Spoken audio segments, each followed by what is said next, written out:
welcome back to my channel, and let's start part 2.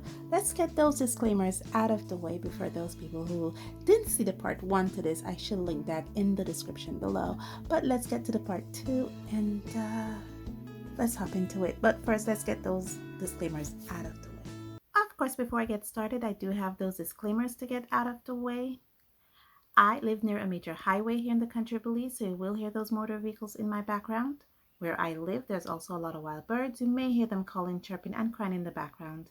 And thirdly, I have dogs. I have dogs, my neighbors have dogs. So if anyone comes in this neighborhood, you will hear those dogs, including my own, start barking. And with that, I get back to my regular scheduled program. Okay, so today we'll be doing the color with me portion to this. I believe I would have put this up on my Patreon as a free download by the time this comes out. If I didn't, I will, but I will definitely have this available for anyone who visit my Patreon page as a free download, for them to download this and color along with me. But today, of course, we're using the Crayola set from 1978. A bit of history I should have said about Crayola. Crayola was first started in 1885. They decided to do crayons. They were basically, before then, a paint making company. They used to make red and blacks to paint barns. It was started by Kevin, was it Kevin? Bigney and Edwin Bigney, sorry, it was Edwin Bigney and C. Harold Smith. In 1903, they decided to go into using paraffin wax in making cheap crayons. So they've been started making crayons since 1903. Interesting fact, they actually renamed their company in 2007 from Bigney, from this name, which is Bigney and Smith, to Crayola. So the company is no longer named Bigney and Smith. I do believe they own the Hallmark company. They acquired the Hallmark company somewhere in the 1980s, maybe 1984, thereabout. They acquired the Hallmark company, so Crayola does own the Hallmark card making company.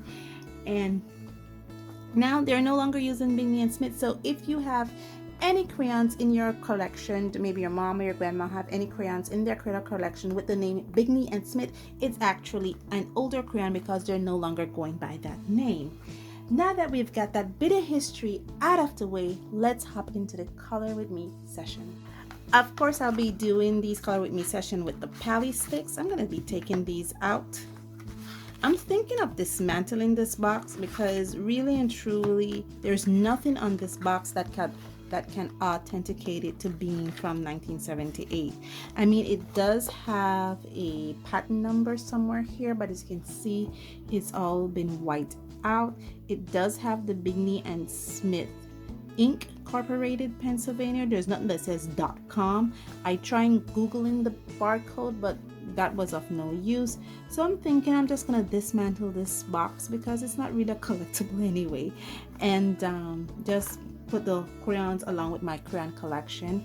And of course, it's crayons, so I'll be coloring a pally stick, a single pally stick.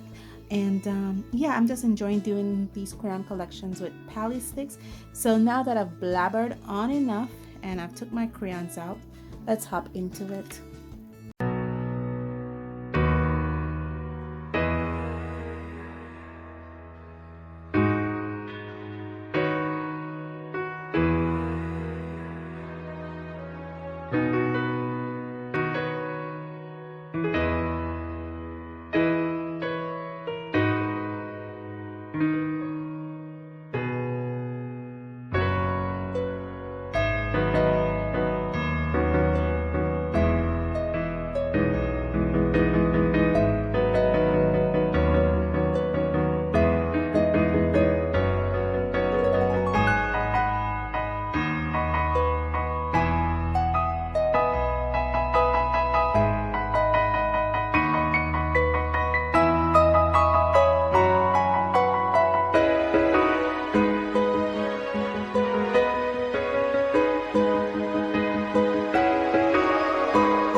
Okay guys, I am finished with this little piece here. Interestingly, I still get the wax buildup. That's why I had to pull out my little tool, especially here where there's little red streaks. I thought for a moment it was coming from the crayons, but it was just actually flakes that was left over. I don't know how, but there were flakes left over and they were just making red streaks all over the illustration. I do have to clean it up. Other thing that I noticed was when it came to the sharpener. Now I have 3 crayon sharpeners here. This was from my set in the 2000s, 2000 to 2010. This was my set from the 2014 box, and this was the set that I got from the 1978 box. The reason why I looked at it differently is because each of them produced different sharpening lines. Like for instance, this produced a little crayon winch line, so it looks more like a brand new crayon. These ones are similar. Let me look at the sides here. These ones are similar only for the fact that the one from 1978 has, as you can see there, the Bigny and Smith ink and the US patent number on it. It was after I dismantled the box and took the sharpener out, then I noticed the patent number was actually on the sharpener too. So I'm keeping this around, you know, because it's interesting, very interesting. So yeah, I got 3 different versions of sharpeners as well, crayon sharpeners. Of course, I keep these in my box, so yeah.